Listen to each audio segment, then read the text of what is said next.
Halo masyarakat Blitar dan sekitarnya, ada info penting nih untuk kita semua. Nih ada info penting untuk kita semua mengenai penyakit yang saat ini sedang marak terjadi di Kecamatan Blitar dan sekitarnya. Yang pertama yaitu ISPA. Tentunya ISPA seperti yang kita ketahui adalah infeksi saluran pernapasan bagian atas yang memiliki gejala diantaranya bisa demam, batuk pilek, kemudian sesak nafas, hidung rasa tersumbat, lalu ada juga sampai nyeri menelan.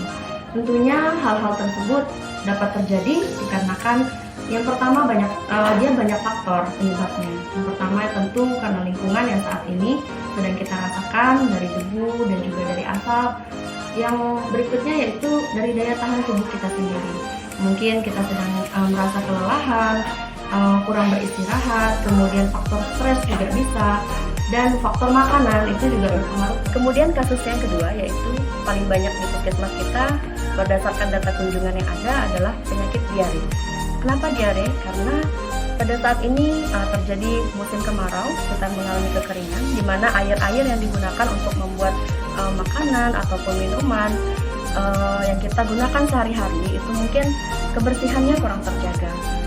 Sehingga menyebabkan banyak sekali pasien-pasien yang berkunjung kemari mendapatkan gejala-gejala seperti muntah, kemudian sakit perut, mencret, lebih dari 5 sampai mengalami dehidrasi.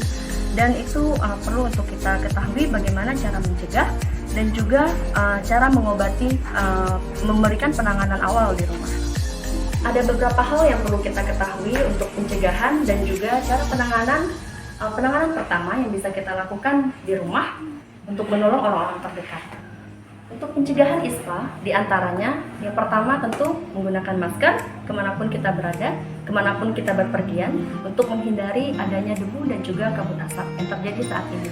Yang kedua yaitu minum vitamin harus cukup.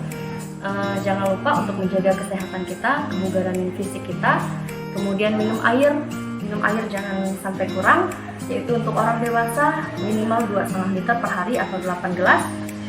Kemudian untuk menjaga stres pikiran, kita harus tetap santai, jangan dibawa stres karena bila stres dapat terjadi banyak faktor dalam tubuh kita, diantaranya tadi, kemudian ada peradangan juga dan sebagainya. Untuk kasus diare sendiri ada beberapa hal yang dapat kita lakukan untuk pencegahan dan juga penanganan awal di rumah untuk balita dan juga anak-anak kita supaya tidak terjadi kasus dehidrasi akibat diare.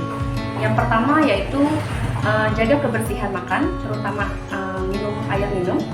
Kita harus pastikan bahwa di rumah kita menyediakan air yang bersih, harus dimasak dengan suhu yang panas yaitu 100 derajat Celcius. Kemudian untuk penyajian makanan terhadap anak-anak juga patut untuk kita jaga kebersihannya, menggunakan sabun, anak-anak mencuci tangan dengan sabun, kita juga demikian. Lalu hindari anak-anak untuk jajan sembarangan. Itu adalah hal yang penting untuk mencegah terjadinya diare.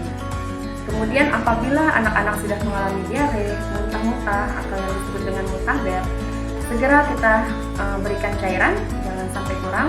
Kemudian tadi jaga kebersihan tetap. Lalu kita dapat memberikan mereka larutan gula dan garam atau oralip, dan apabila ada tanda-tanda bahaya segera bawa ke petugas kesehatan terdekat.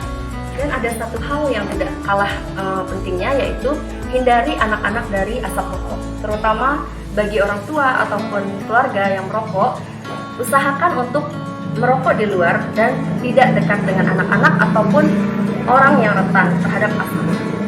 Sekian informasi yang dapat saya sampaikan supaya menjadi perhatian dan juga kerjasama untuk kita semua agar kita tetap sehat, keluarga kita tetap sehat dan terhindar dari macam penyakit terutama ISPA dan juga diare.